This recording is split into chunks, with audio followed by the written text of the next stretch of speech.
Gibatalged ni Provincial Veterinarian Dr. Lloyd Valenzuela ang nagdalidad nga ASF free ti Ilocos Norte.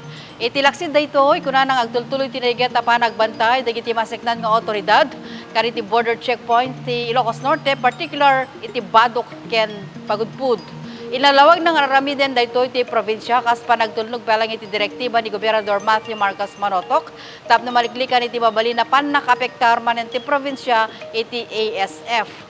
Imunan ngin bilin ti gobernador masapol na masalwadan ken maygetan iti panakaisarek dagiti baboy ken karne ti baboy nga apektado iti African swine fever nga imunan na nang pabagsak iti hog raising industry iti Ilocos Norte. Para iti Sirmata ni Ilokano live narimat nga arapaap iti amin maragpat. Sita Makalipis, Manibre di Provincial Capital.